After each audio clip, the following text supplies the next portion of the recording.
جیسا کہ ہم نے دیکھا کہ عمرو بن لحی نے عرب میں بت پرستی کی بنیاد رکھی، اس کا نتیجہ یہ نکلا کہ ہر قبیلے میں اور پھر ہر گھر میں ایک ایک بت ہو گیا۔ مشرکین نے حد تو یہ کی کہ مسجد الحرام کو بھی بت سے بھر دیا گیا۔ جب نبی کریم صلی اللہ علیہ وسلم نے مکہ فتح کیا تو اس وقت بیت اللہ کے گرد 360 بت موجود تھے۔ اللہ کے رسول صلی اللہ علیہ وسلم اپنے مبارک ہاتھوں سے ان بتوں کو توڑا۔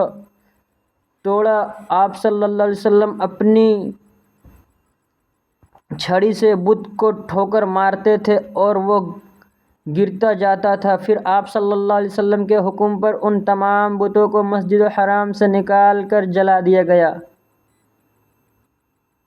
اہل جاہلیت کو اس بات کا گھمنڈ تھا کہ وہ حضرت ابراہیم علیہ السلام کے دین پر ہیں، حالانکہ شرک اور بت پرستی ان کے دین کا سب سے بڑا حصہ بن چکی تھی۔ اہل جاہلیت کے یہاں بت پرستی کے کچھ خاص طریقہ اور رسم رواج تھے جو زیادہ تر عمرو بن لحی کی ایجاد کی ہوئی تھی۔ حیرت کی بات یہ ہے کہ وہ لوگ ان نئی رسموں کو دین ابراہیم میں تبدیل نہیں سمجھتے تھے، بلکہ اسے بدعت حسنہ یعنی ایک اچھا نئی بات قرار دیتے تھے، مطلب ایک اچھا دین سمجھتے تھے، اچھا بات سمجھتے تھے۔ دور جاہلیت میں مشرکین بت کے ساتھ راج دلی طریقے سے پیش آتے تھے، راج والی بات کرتے تھے، اپنا پناہ اور فریاد مشرکین بت کے پاس مجبور بن کر بیٹھتے تھے، یعنی وہاں ڈیرا ڈالتے تھے۔ وہ مشکل وقت میں ان کی پناہ ڈھونڈتے تھے، انہیں زور زور سے پکارتے اور اپنی حاجتیں پوری کرنے کے لیے ان سے التجا کرتے تھے۔ یہ بت اللہ کے یہاں ہماری سفارش کرے گا اور ہماری مرادیں پوری ہو جائیں گی۔ وہ ان بتوں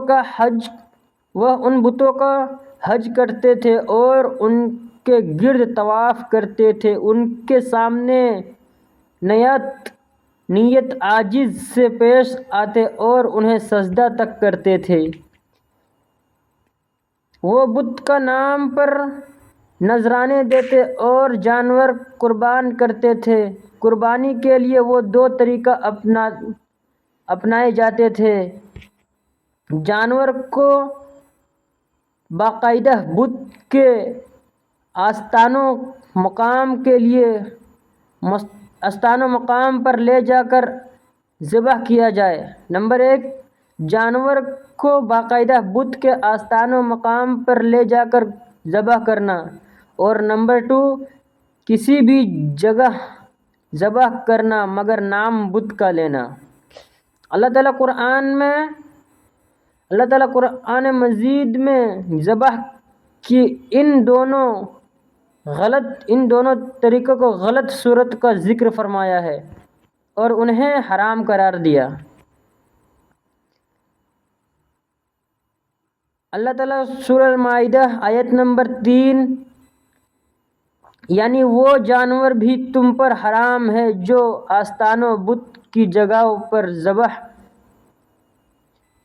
کیے گئے ہوں، غیر اللہ کا نام دوسری جگہ غیر اللہ کا نام دوسری جگہ۔ اللہ تعالیٰ ارشاد فرماتا ہے سورہ الانعام آیت نمبر 121، یعنی اس جانور کا گوشت مت کھاؤ جس پر ذبح کرتے وقت اللہ کا نام نہ لیا گیا ہو۔